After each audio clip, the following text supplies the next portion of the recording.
Welcome back to Wheel Reverend. When you walk up to the Street 765 RS in person, the first impression is how compact and tightly packaged everything feels. There's no excess bodywork, no bulky fairings, just an aggressive stance that immediately communicates purpose. The twin headlights have been sharpened even further for 2026, with integrated DRLs that give the bike a predatory look. The tank scoops and angular radiator shrouds add to that aggressive, almost animalistic profile. Triumph has always nailed the naked bike aesthetic, but here they've dialed up the details to make it look even more like a factory racer stripped for the street. The lines are taut, the frame beautifully exposed, and the finish feels premium from every angle. And it's not just about looks. The Triumph engineers worked on refining ergonomics too. The slightly wider handlebars don't just give more leverage, they open up the chest and shoulders, giving riders a more confident riding posture without being uncomfortable. Combine that with rear set foot pegs and a slim tank that makes it easy to grip with your knees,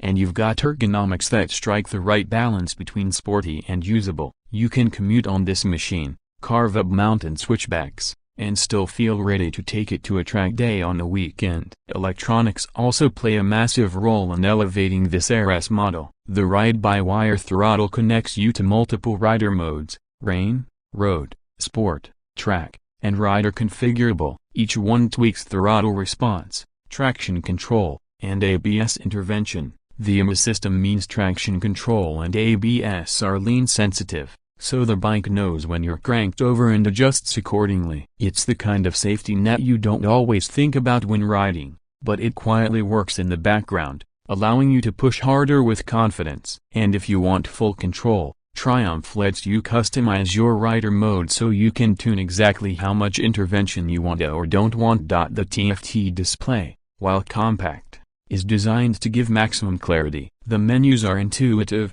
something Triumph has been improving steadily across their lineup. Simple joystick-style controls on the bar let you switch through settings without hunting for buttons. You've got Bluetooth integration, turn-by-turn navigation when paired with your phone, GoPro control, and even music and call functionality. It's nice that Triumph managed to pack in this level of connectivity without overwhelming the rider with cluttered menus. Another standout is the sound. Inline triples have a very distinct voice, a mix of growl and howl that feels both mechanical and emotional. The 2026 exhaust redesign amplifies that character while still meeting Euro 5+ emissions. On idle, you get a raspy burble twist the throttle, and it climbs into a howling symphony that screams motorsport. It's the kind of exhaust note that makes you crack the throttle even when you're not trying to go fast, just to hear it echo off walls or through a tunnel. Living with a bike like this also means considering practicalities. Triumph has ensured service intervals remain generous every 6,000 miles for minor checks and 12,000 miles for valve inspections. Build quality and finish are solid, with anodized and powder-coated parts designed to hold up well against the elements. There's also a wide catalog of Triumph accessories, from luggage solutions to billet machine parts and fly screens, so riders can personalize the RS for commuting, touring, or pure track style. On the road, feedback from testers has consistently highlighted just how planted the Street Triple feels mid-corner. The combination of Showa and A-Link suspension soaks up bumps without ever feeling vague. The bike communicates every texture of the tarmac back to you, but in a way that builds confidence instead of nervousness. Riders talk about the sense that the RS feels like it shrinks around you, responding instantly to inputs, almost like it's reading your mind. That's exactly what you want in a middleweight naked, something nimble, responsive, and alive in your hands.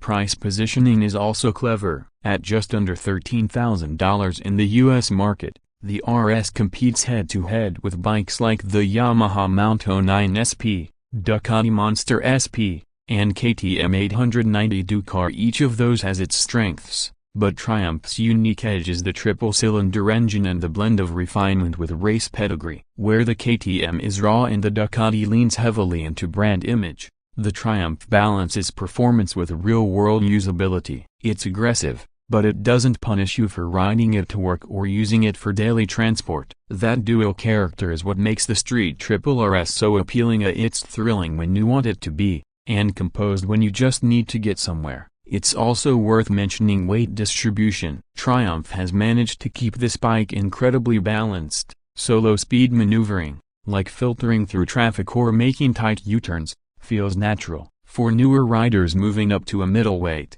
that can make a huge difference in comfort and confidence. Yet, when you stretch the throttle and lean it over, it transforms into a precision tool that feels like it belongs on a race circuit. The unique selling point really boils down to one word: evolution. Triumph didn't reinvent the street triple, they refined it. Every update, from the increased compression ratio to the sharper geometry, from the improved brakes to the suspension tuning, is about making an already beloved platform sharper, faster, and more rewarding. For riders who want a middleweight naked with genuine racing heritage, flawless design, and a soundtrack that never gets old, the Street Triple 765 RS is simply in a class of its own.